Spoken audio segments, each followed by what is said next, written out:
What if I told you that in the heart of a nation divided by protest and uncertainty, a teenager's actions turned a chaotic night into a lightning rod for controversy? A night where the line between self-defense and vigilantism blurred into an unsettling mystery. Imagine a young man, armed and alone, standing amid the roar of a protest, his every move scrutinized as if his fate and that of the nation's future depended on it. And here's the twist. What if every answer you thought you had about gun rights and self-defense only led to deeper questions about justice, fear, and the very fabric of our society? Stay with me, because the story of Kyle Rittenhouse is not just a headline. It's a labyrinth of truth, controversy, and the desperate search for answers in an America at a crossroads. Let's begin by setting the stage in Kenosha, Wisconsin, a city already reeling from the trauma of systemic injustice and the pain of recent events.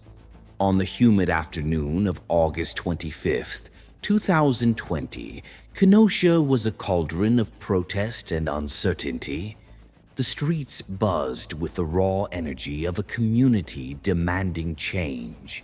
But amid this volatile backdrop, a lone figure emerged, a teenager whose very presence would spark one of the most divisive debates of our time. Kyle Rittenhouse was just 17 years old. Raised in a small town not far from Kenosha, he was a product of a society that revered the right to bear arms and prized self-reliance above all else. But as the protests intensified in 2020, the city became a stage for clashes that pitted passion against authority, anger against order. Why would a teenager decide that he needed to be armed during such turbulent times? The answer is complex, rooted in a blend of fear, ideology, and the notion that self-defense was not just a right, it was a duty. On that fateful day, protests had erupted following the shooting of Jacob Blake, a tragedy that had already set off a national firestorm. The streets of Kenosha became battlegrounds. Amid the chaos, Kyle was seen walking with an AR-style rifle slung over his shoulder, a symbol of determination, or perhaps defiance. But what was it about that moment that transformed a young man into a figure of controversy? Some say it was the culmination of a lifetime of absorbing the rhetoric of gun rights and self-defense, while others believe it was a desperate bid to reclaim control in a world that seemed to be spiraling out of order. The incident unfolded rapidly. According to multiple eyewitnesses, as tensions soared and the crowd surged, shots were fired. In a scene that has since been replayed countless times, Kyle discharged his weapon. In the ensuing chaos, 3 people were struck, 2 fatally, and the nation's attention was seized. But was this a simple act of self-defense, or was it something far more complicated? The answer, as it turns out, was layered in ambiguity and controversy. Immediately after the shooting, the narrative began to split like a forked road. On one side were those who saw Kyle as a defender, a young man protecting himself in an environment that had turned dangerous. On the other were voices that decried his actions as reckless, even as they pointed to the broader implications for gun rights and the militarization of protest. Therefore, from the very beginning, the case raised an enormous question. How do we reconcile the right to self-defense with the possibility of excessive, even fatal, force? And why did a moment meant for protection so quickly spiral into tragedy? Investigators soon discovered that the events of that day were anything but simple. Surveillance footage, witness accounts, and forensic evidence painted a picture of a situation that was chaotic and, at times, surreal. In one sequence, Kyle could be seen moving purposefully through a crowd that was simultaneously protesting and dispersing. His actions were measured, at least they appeared so on camera, but behind each movement lay the weight of a system that had long glorified the idea of being armed for one's own protection. But then questions arose. Was he merely reacting to an imminent threat, or was his presence itself an act of provocation in a moment already fraught with tension? Throughout the investigation, the media played a pivotal role in shaping public perception. Headlines flashed across screens with words like self-defense and vigilante. Yet rarely did they capture the complexity of the situation. Conversations erupted across social media platforms. People from all corners of the nation argued about gun control, racism, and the true meaning of justice. Why did a single event in a relatively small city ignite such fierce debates on a national scale?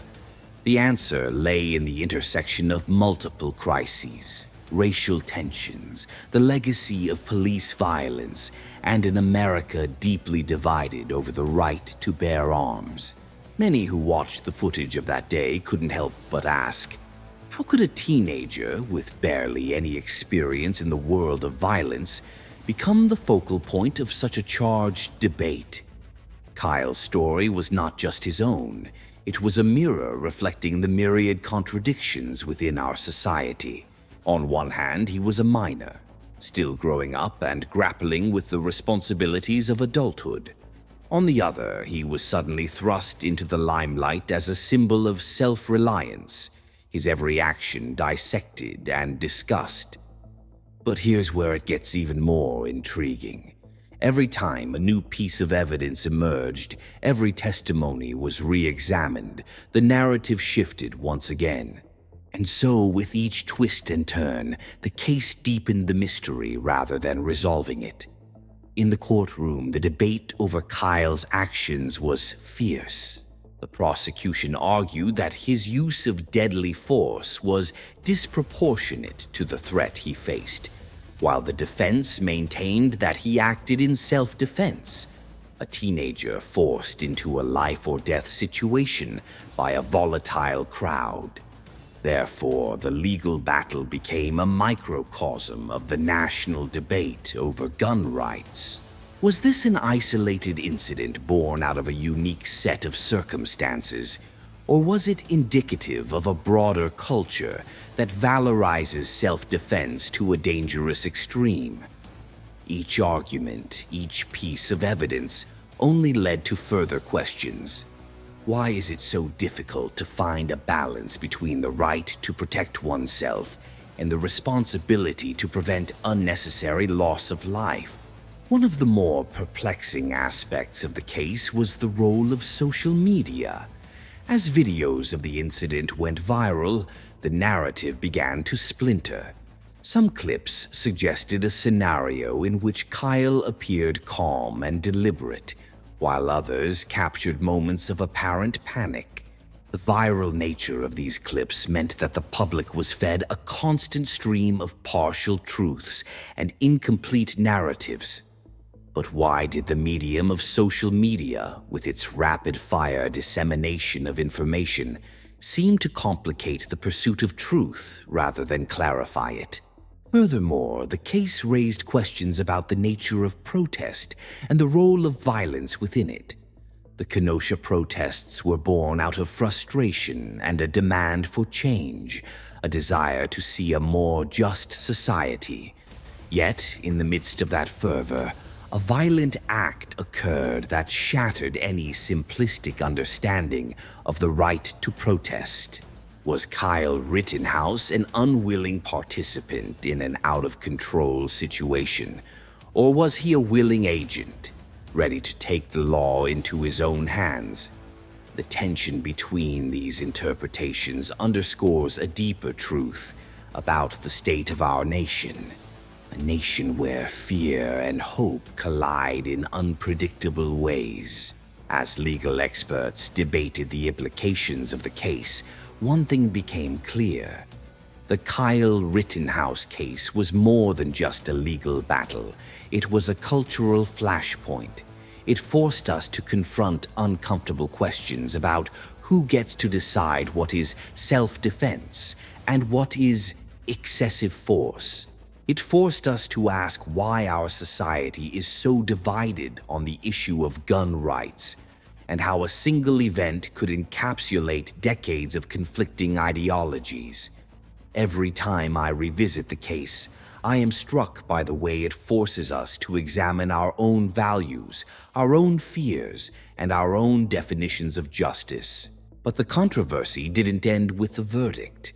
In the months following the trial, debates raged on about the broader implications of the case. Activists argued that the outcome was a sign of a justice system skewed in favor of those who wield power, while others celebrated it as a victory for the right to defend oneself in an increasingly dangerous world. Therefore, the case became a battleground, not only in the courtroom but also in the court of public opinion. Why do we continue to allow such polarization to define our national discourse? Perhaps it is because the case taps into a much deeper narrative about American identity. A narrative where freedom and responsibility, rights and risks are locked in a perpetual struggle. As we delve deeper into the story, we must also consider the impact on the individuals involved. Kyle Rittenhouse, a teenager caught in a maelstrom of violence and controversy, is now faced with a life defined by a single, fateful night. His future, once a blank page filled with possibilities, has been rewritten in headlines and court transcripts. And what of the victims? Their families, left to mourn and search for answers, now bear the weight of a tragedy that will forever alter their lives. In asking why, we are compelled to look beyond the statistics and legal arguments to the very human cost of this incident. The narrative becomes even more complex when we consider the role of community and culture. In the days and weeks following the shooting, communities across the nation engaged in heated debates. In coffee shops, living rooms, and town halls, people discussed the case with a mixture of outrage, sorrow, and bewilderment. Some saw Kyle as a misguided hero, a symbol of a right that must be fiercely defended, while others saw him as a dangerous vigilante who exploited a volatile moment for his own gain. But why does a single event provoke such polarized responses? The answer lies in the fact that this case forces us to confront the very nature of our beliefs about justice, responsibility, and the right to bear arms. In many ways, the case is a microcosm of the larger struggles facing our society. It forces us to ask, when does the right to self-defense cross the line into unnecessary violence? When does protecting oneself become an act of aggression that undermines the safety of others? And what does it mean to be a citizen in a society where the threat of violence is real and ever present? The trial itself became a focal point of national attention. Courtrooms filled with spectators, and every moment was broadcast and dissected by commentators and citizens alike. The defense argued that Kyle acted in self-defense, that he was forced into a situation where his only option was to use lethal force. The prosecution countered that his actions were disproportionate, that he escalated a volatile situation instead of de-escalating it.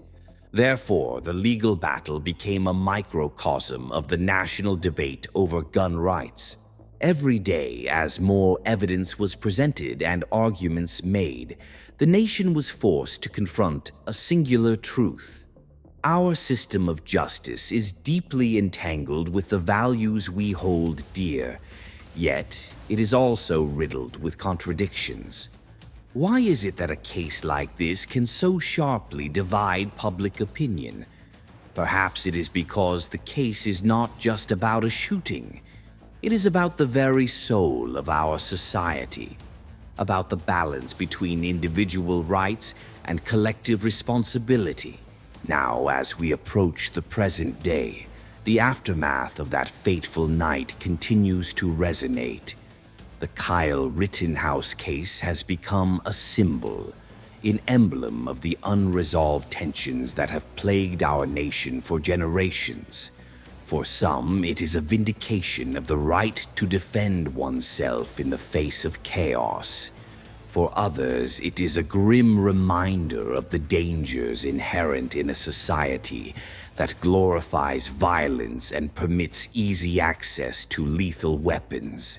But no matter which side you lean toward, the case forces us to ask, why did it come to this? And what does it say about our future? In examining the broader implications, it's impossible not to consider the role of media and public perception. Social media platforms exploded with debate, with snippets of video and sound bites creating a mosaic of opinions that were as fragmented as they were passionate.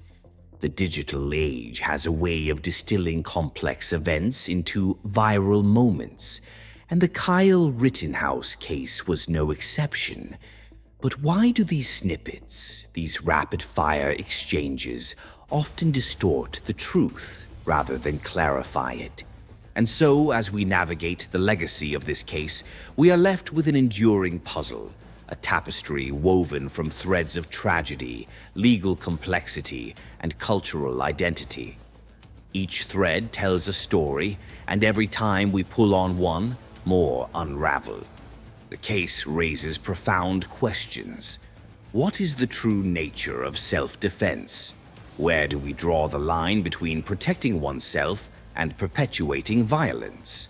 And, perhaps most importantly, how do we ensure that our legal and social systems reflect the values of a society that aspires to fairness and justice for all? As I share this narrative with you, I invite you to reflect on the human dimension behind the headlines. Think of the lives forever altered by that night, the families mourning loved ones, the community grappling with fear, and a young man whose future has been indelibly marked by a single, fateful act. It is a story that goes beyond legal arguments and political posturing. It is a story about what it means to live in a world where the right to protect oneself collides with the very real consequences of violence. Throughout the months that followed the shooting, the debates only intensified.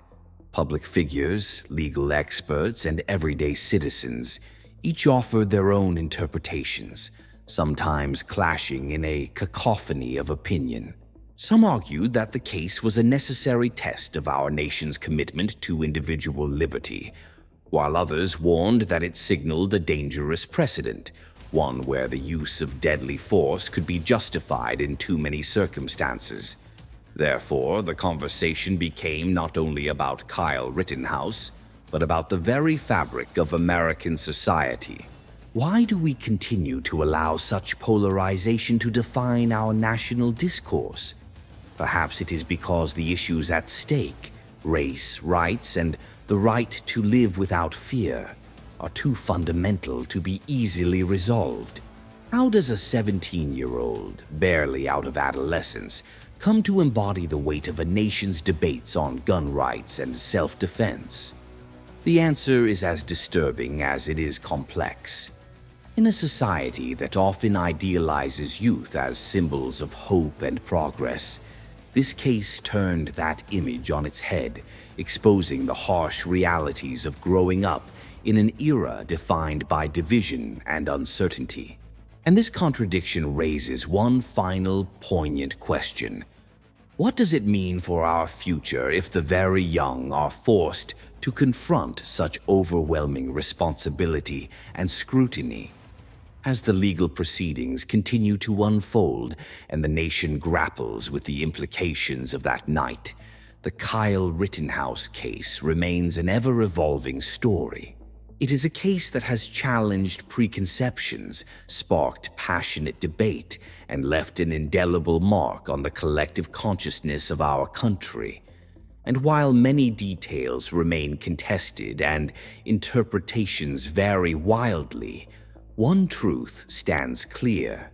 This is a story that will not soon be forgotten.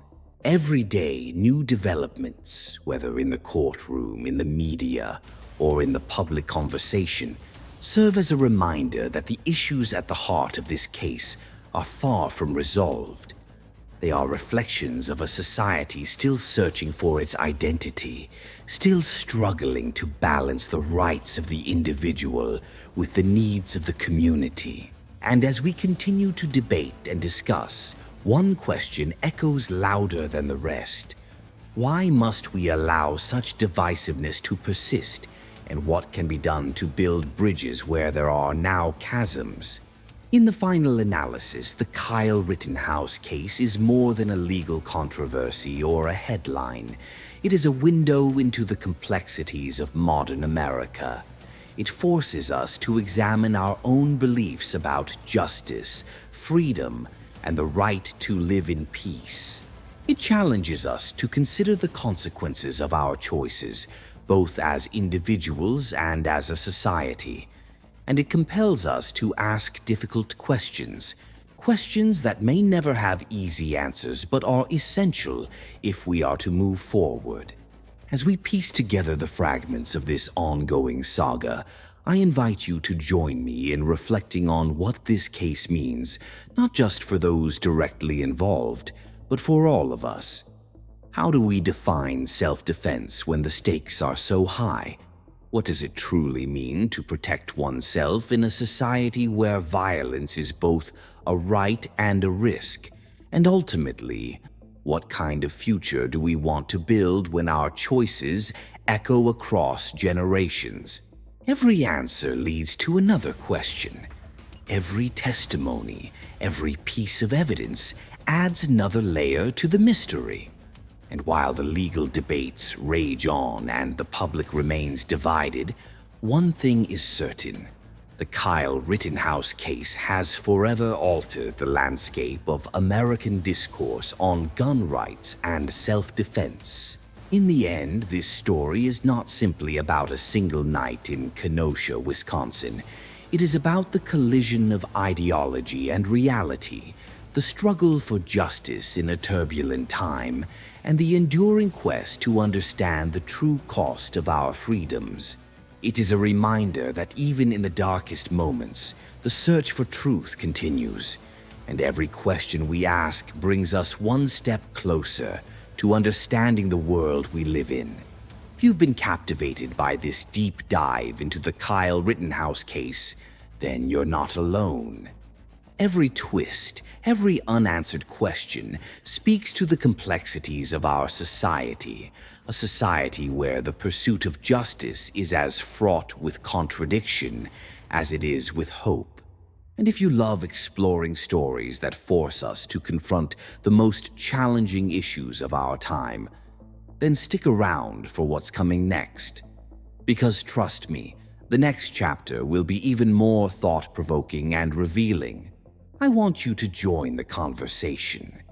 What do you think drove a teenager to take such drastic action in a moment of chaos? Was it a desperate bid for survival, a misguided assertion of his rights, or something even more complex that we have yet to fully understand? Your thoughts matter. Share your insights, your questions, and your reflections in the comments below. Let's discuss, debate, and work together to peel back the layers of this case, because only by asking why can we hope to find the answers that guide us toward a more just future. Remember, this isn't just about a legal case or a controversial headline.